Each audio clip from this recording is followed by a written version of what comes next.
Bom dia, minha turma dos oitavo anos. Oitavo A, B, C, D.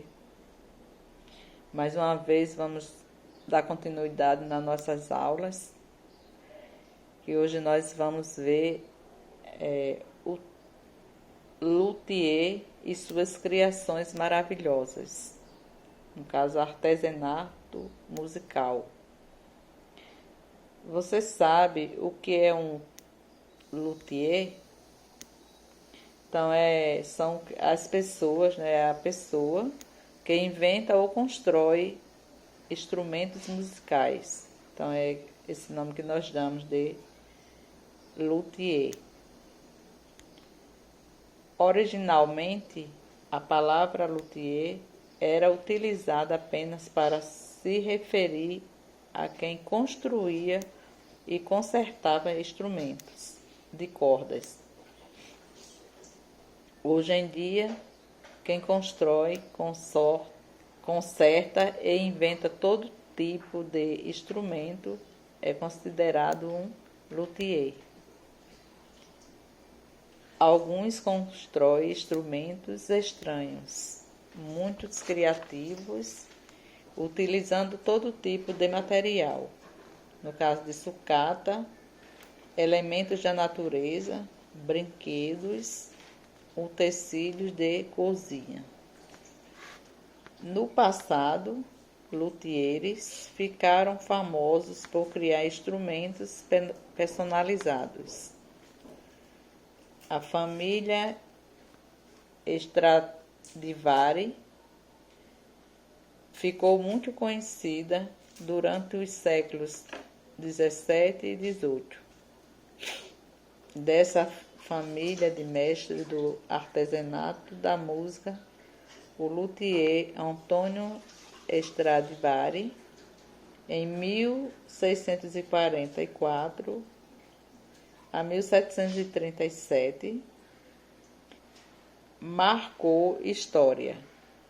Os violinos que construiu são muito valiosos, porque conforme os músicos especializados possuem um som perfeito. Então, Antônio foi representado por vários pintores ao longo da história, porque se tornou um mito da construção de instrumentos. Suas peças estão hoje em coleções particulares ou em museus espalhados pelo mundo. A profissão de luthier ainda é bastante valorizada. Existem mestres que se especializam em determinados instrumentos. Outros constroem instrumentos de várias modalidades e alguns são construtores de instrumentos populares, como o mestre Aurimar Monteiro de Araújo, em 1937 a 2015, conhecido como Mestre Ari. Então, Mestre Ari é um dos mais importantes artesãos de construção dos instrumentos populares, como a rabeca da marujada. Que no caso, a rabeca da marujada é um instrumento popular de cordas característico das festas populares da região de Bragança, no Pará. Então, a marujada de Bragança, quer dizer, é uma manifestação cultural de tradição religiosa católica do norte e acontece há mais de 200 anos, de 18 a 26 de dezembro. Então, esses instrumentos são instrumentos típicos, mas nas festas populares brasileiras, como a retratada acima. Ele viveu na região amazônica e usava materiais da floresta para criar seus instrumentos. no caso de usar madeiras e fibras vegetais, nas mãos desse mestre luthier brasileiro, viravam poesia na arte de criar música. Outro luthier muito conhecido é o mestre Nezinho de Gravatar, autodidata, que aprendeu a fazer instrumentos na prática, fazendo. Esse artista do artesanato musical transforma a madeira em sons que são procurados por músicos famosos.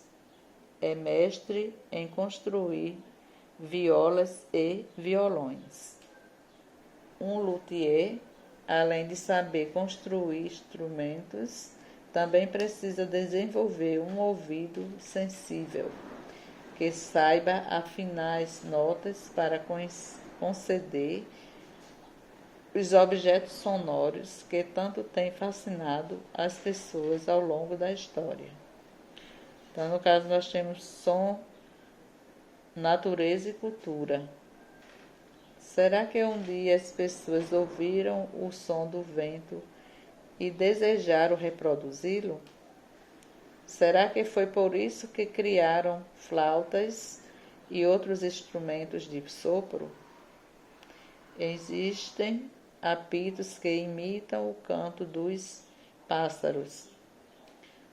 São instrumentos de sopro conhecidos também como pios de passarinhos.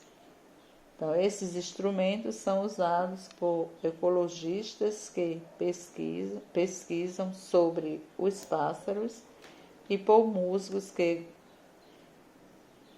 em gravações de arranjos e nos shows. Será que o som do trovão inspirou a criação de instrumentos de percussão? Tambores, marcas, reco-reco, sons feitos por meio dos artritos, no sacudir, friccionar ou bater de matérias. Dos instrumentos de corda são emitidos sons que podemos relacionar com algumas vozes da natureza, como a água que corre entre as pedras de um rio.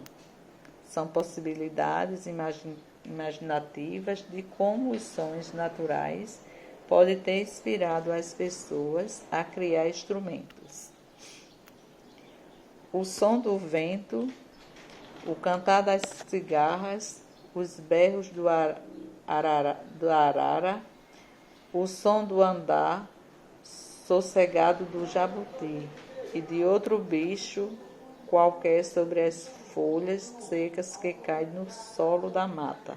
Misturam-se aos sons que nascem dos instrumentos, dos cantos e da percussão corporal em danças e músicas criadas pelos povos indígenas.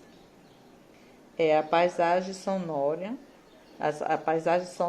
da floresta, o som da mata, a materialidade da cabaça e de sementes para fazer chocalhos, do bambu para fazer pau de chuvas e flautas, das fibras de plantas e os gravetos para fazer o iridinã.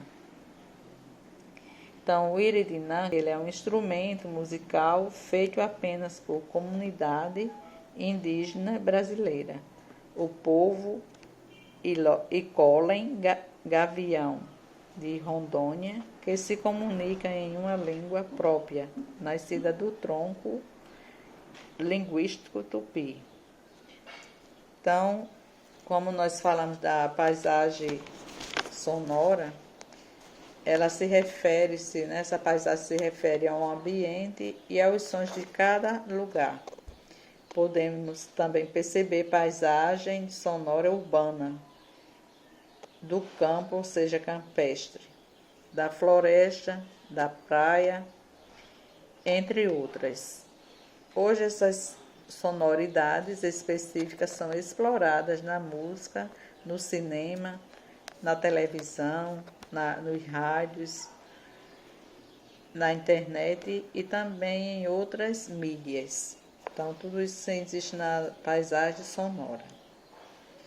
Como eu já falei, né, o iridinã, que ele é instrumento musical de cordas com 2 pequenos arcos, criados e tocados pelas mulheres da comunidade indígena, que no caso Icolem Gavião de Rondônia, no norte do Brasil. Então, isso aí é o que significa irinidã. São os instrumentos musicais, né, que são usados a maior parte pelas mulheres, que faz parte dos nossos índios, né? Quando se fala da comunidade indígena, porque nós trabalhamos a parte dos índios.